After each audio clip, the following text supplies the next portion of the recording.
अब अगला क्वेश्चन की तरफ आते हैं। ये प्लांट रिप्रोडक्शन में जो एंजियोस्पर्म प्लांट है, अब उसमें दूसरा क्वेश्चन भी बनेगा। इसमें दूसरा क्वेश्चन क्या बन सकता है कि फीमेल गैमेट का किस प्रकार से फॉर्मेशन होता है।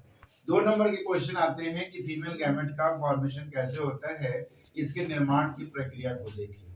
निर्माण की क्रिया को बताना है हमको, तो सबसे पहला काम किए थे, जहां वो बना था, मेगा स्पोर बना था, तो मेगा स्पोर के डेवलपमेंट की पूरी प्रक्रिया के विषय में बताना है। तो मेगा स्पोर के डेवलपमेंट की पूरी प्रक्रिया को समझने के लिए हमको समझना होगा कि मेगा स्पोर फीमेल गैमेटोफाइट की प्रथम कोशिका होती है। अब फीमेल गैमेटोफाइट की प्रथम कोशिका होती है, तो उसमें डेवलपमेंट कैसे होता है इसको समझना है। तो सबसे पहला काम होता है कि जगह मेगा स्पोर जैसे बना है, तो मेगा स्पोर में एक केंद्रक होता है जो मुख्य केंद्रक कहलाता है। उसके चारों तरफ जैसे देखेंगे तो ये वैक्यूल्स होते हैं, रिक्तिकाएं होती हैं। जो दिखाई दे रहा है चित्र में, ये रिक्तिकाएं होती हैं और कोशिका द्रव होता है। सबसे पहले क्या होता है कि केंद्रक का विभाजन होता है, 2 भागों में विभाजन होता है, जिससे केंद्रकों की संख्या 2 हो जाती है। और ये 2 केंद्रक जो बनते हैं, यहाँ 2 केंद्रक बने होंगे और 2 केंद्रक बनने के बाद विपरीत ध्रुवों पर ये जाते हैं। एक ध्रुव ऊपर जाएगा, एक ध्रुव नीचे है, ये दो ध्रुव पे जाते हैं। अब ध्रुवों पे पहुंचने के बाद जैसे एक इधर पहुंच गया, एक इधर पहुंच गया, अब इन ध्रुवों पे ही केंद्रक का विभाजन होता है और केंद्रकों का विभाजन से उसकी संख्या ऊपर भी 2 हो जाती है, नीचे भी 2 हो जाती है। ये पुनः विभाजित होता है, माने ये 2 टाइम डिवीजन होते हैं, जिसे ऊपर भी न्यूक्लियाई की संख्या 4 और नीचे भी न्यूक्लियाई की संख्या 4 होती है और बीच में जो होता है रिक्तिकाएं रहती हैं।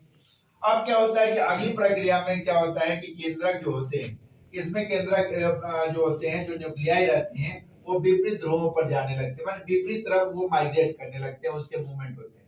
जैसे ये केंद्रक इस तरफ आएगा, ये केंद्रक इस तरफ आएगा, तो बीच में ये दोनों केंद्रक मिल जाएंगे।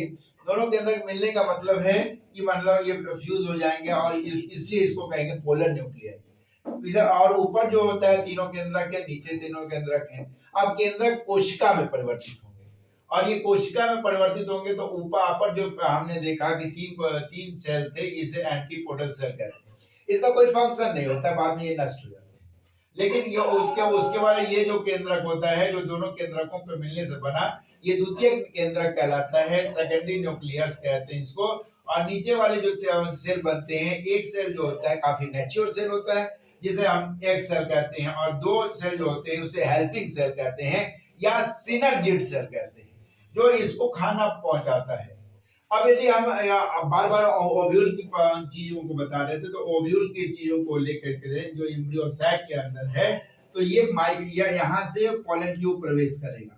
पॉलन ट्यूब कब प्रवेश करेगा? जब फर्टिलाइजेशन की क्रिया होगी तो पॉलन ट्यूब प्रवेश करेगा, तो पराग नली यहीं से जाएगी, तो यहाँ से जाएगी, जो ये प्रवेश द्वार है, तो इसको कहेंगे माइक्रोपाइलर रीजन। क्या कहेंगे? Micropylar reason, that is micropylar reason.